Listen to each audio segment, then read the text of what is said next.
Episode को start करने से पहले अगर लास्ट वाला एपिसोड नहीं देखा है तो उसकी लिंक डिस्क्रिप्शन में है, जाकर उसे जरूर चेक कर लेना। खैर एपिसोड के अंदर आगे बढ़ती है। हमें उस टाइम का सीन दिखाया जाता है जब सियोंग यून को वेयर हाउस के अंदर ग्यूचियर और उसके साथियों ने बंद किया था। उसके साथ क्या क्या किया होता है, उसको बेंचों के ऊपर फेंक दिया गया होता है। सियोंग यून उनसे माफी मांग रहा होता है, कह रहा होता है कि प्लीज मुझे जाने दो, अगर तुम मुझे आज फेस्टिवल के स्टेज पे जाने दोगे तो मैं तुम्हारे सामने कभी भी नहीं आऊंगा। जिसके बाद ग्यूचियोल कह रहा होता है कि तुम्हें अभी भी सिचुएशन समझ में नहीं आई है कि तुम किस तरह की सिचुएशन में फंसे हुए हो। जीहो की जो स्कूल लाइफ है वो मेरी है बेवकूफ कहीं के, या फिर अगर तुम्हारा जो भाई है उसके फेस के ऊपर कोई स्क्रैच आ जाए तब तुम्हें कैसा लगेगा, क्या तब तुम्हें सिचुएशन समझ में आएगी। अब ये सुनने के बाद जो सियोंग्यून होता है वो थोड़ी आंखें अपनी दिखाता है। इसके बाद ग्यूचियोल उसको एक थप्पड़ मारता है और कह रहा होता है कि अच्छे से देखो मेरी तरफ बेवकूफ कहीं के, तुम्हारे जैसे बाशिर को मर जाना ही सबके लिए काफी अच्छा है। और इतना कहने के बाद वो लोग उसको वेयर हाउस के अंदर बंद करके उधर से चले जाते हैं। अब हमें वहीं का सीन दिखाया जाता है जब जीहो वहां पर आकर उसकी आंख ही फोड़ देता है और कह रहा होता है कि आखिर बताओ सियोंग्यून कहाँ पर है, जिसको ली सेंग्रियोल डर कर कह देता है कि स्कूल के पीछे वाले वेयर हाउस के अंदर हमने उसे बंद कर रखा है। अब इतना ही सुनने के बाद देखते हैं कि वो स्कूल के पीछे वाला वेयर हाउस होता है उधर आ जाता है अपना जीहो, और वेयर हाउस का जो ताला होता है उसको तोड़कर वो जैसे दरवाजा खोलता है सियोंग्यून की हालत काफी ज्यादा खराब होती है। इसका जीहो कह रहा होता है कि सियोंग्यून लगातार सांस लेते रहो, और हमें बताया जाता है कि जो सियोंग्यून होता है उसको कैलेस्ट्रोफोबिया होता है, जिससे कि उसको सांस लेने में काफी ज्यादा ही परेशानी हो रही होती है। जीहो होता है उससे कह रहा होता है कि खड़े हो जाओ, हमें अभी हॉस्पिटल चलना होगा। लेकिन तभी देखते हैं जो सियोंग्यून होता है जीहो से अपना हाथ छुड़ाता है। असल में वो ऐसा इसलिए कर रहा होता है क्योंकि ली सेंग्रियोल ने उससे ये कहा होता है कि तुम्हारे जैसे एक लूजर को जीहो के साथ रहना बिल्कुल भी ठीक नहीं है। सियोंग्यून उससे कह रहा होता है कि मैं ठीक हूँ और मैं अकेला ही जा रहा हूँ, मुझे माफ करना, मैं तुम्हारे साथ स्टेज पे बिल्कुल भी नहीं जा सकता हूँ। फिर उसके बाद हमें बताया जाता है सियोंग्यून जब अपने घर जा रहा था उसको सांस लेने में काफी ज्यादा डिफिकल्टी हो रही थी, जिसकी वजह से उसने अपनी कॉन्शियसनेस खो दी और वो स्ट्रीट पर ही गिर गया। और कहानी थोड़ी आगे शिफ्ट होती है, उसका फ्यूनरल दिखाया जाता है। अब सियोंग्यून के जो डैड होते हैं जीहो को देखने के बाद कह रहे होते कि तुम ही जीहो हो ना, मैंने सियोंग्यून से तुम्हारे बारे में काफी ज्यादा सुना है,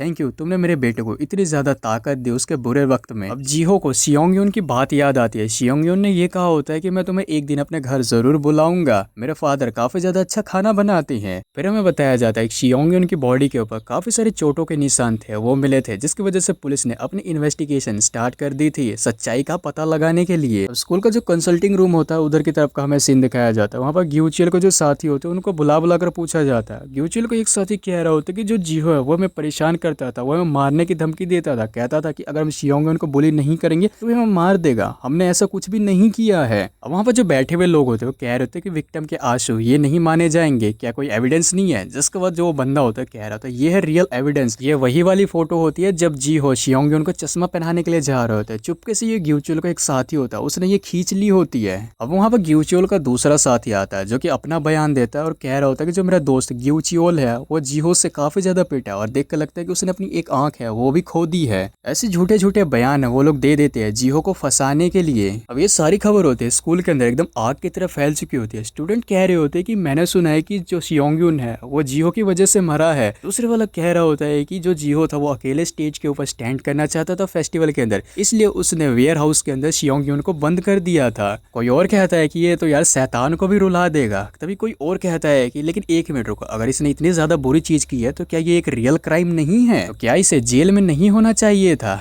तभी कोई और कह रहा होता है कि जीहो के जो फादर है वो ओके एंटरटेनमेंट कंपनी के सीईओ हैं, तो वो आसानी से इस चीज को टाल सकती हैं। तभी जीहो कह रहा होता है कि तुम कमीनों को दूसरों को फंसा कर उनके मजे लेने में काफी ज्यादा मजा आता है, तो तुम्हारे और ग्यूचियोल के अंदर आखिर फर्क ही क्या रह गया। तुम मदर फकर्स को मैंने सियोंग्यून के फ्यूनरल में आखिर कैसे नहीं देखा, आखिर तुम किससे डर रहे थे, क्या पुलिस इन्वेस्टिगेटर से या फिर 12 ज़ोडियाक से।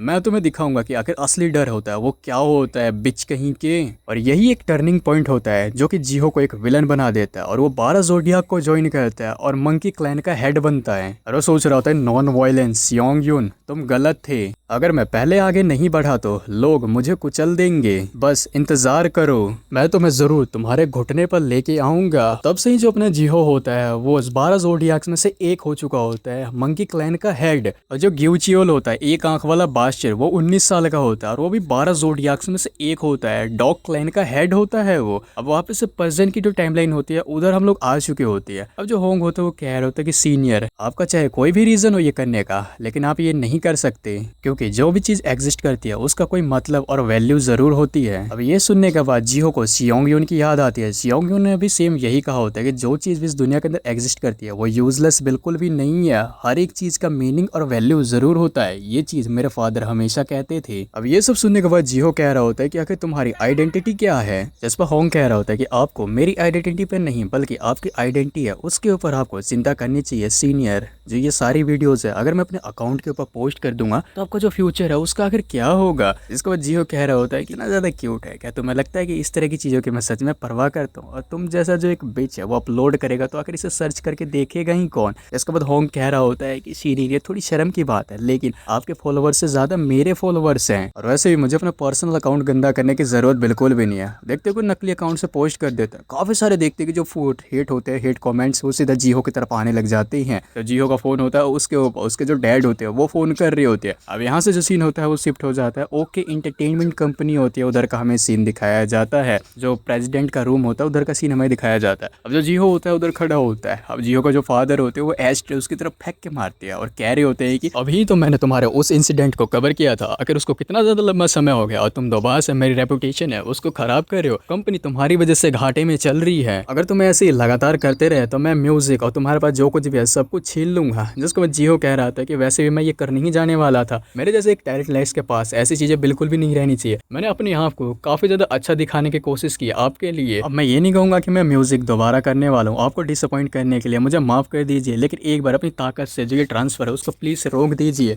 मैं आपके लिए हमेशा लॉयल रहूंगा। अब ये सुनने के बाद जो उसके फादर होते हैं कुछ भी नहीं बोलते हैं। जो जियो होता है अपने स्टूडियो के अंदर आ चुका होता है, उसके स्टूडियो के अंदर सारी चीजें होती है वो टूटी हुई होती है। देखते हैं कि अपना जो मॉनिटर होता है उसको उठाता है और वहाँ पर जो हार्ड ड्राइव होती है वो उसको भी उठाता है। असल में हार्ड ड्राइव जियो के लिए इसलिए इतनी ज्यादा प्यारी रहती है क्योंकि उसमें सियोंग उनके साथ बिताए हुए सारे पल होते हैं उसके, जो कि उस मॉनिटर के अंदर वो आराम से देख रहा होता है और कह रहा होता है कि सियोंग तुम्हारा आज का दिन कैसा गया यार, मेरा दिन तो बिल्कुल खराब गया है, तुम्हारे और मेरे लिए इस जिंदगी के अंदर म्यूजिक सही चॉइस थी ही नहीं, मैं अपना प्रॉमिस नहीं निभा पाया। अब यहाँ से सीन शिफ्ट होता है किम और होंग की तरफ का सीन दिखाया जाता है। किम कह रहा होता है कि उस दिन तुमने मेरे को और दाहुन को बचाया था, तुम्हारा शुक्रिया। इसके बाद होंग कह रहा होता है कि इस चीज की चिंता करने की जरूरत बिल्कुल नहीं, ऑब्वियसली सी बात है हम लोग क्लासमेट्स जो हैं, लेकिन हम लोग वहाँ पर एक साथ थे, तुम्हारे बाद में जागने के बाद हम लोग एक साथ घर भी गए थे, लेकिन तुम्हें कैसे ये सब कुछ याद नहीं है। अब किम होता है वो थोड़ा घबरा जाता है और कह रहा होता है कि ऐसा इसलिए क्योंकि आजकल के दिनों में मुझे स्ट्रेस काफी ज्यादा है तो इसलिए मैं चीजें भूल जा रहा हूँ। तभी होंग कह रहा होता है कि हाँ जुन ऑलरेडी काफी ज्यादा देर हो चुकी है, अब हमें चलना चाहिए। तभी देखते हैं जो किम होता है वो कह रहा होता है कि लेकिन एक चीज मैं बिल्कुल भी इग्नोर नहीं कर पा रहा हूँ। तभी देखते हैं कि वो होंग के पीछे से जो उसका कपड़ा होता है उसकी शर्ट होता है वही ऊपर कर देता है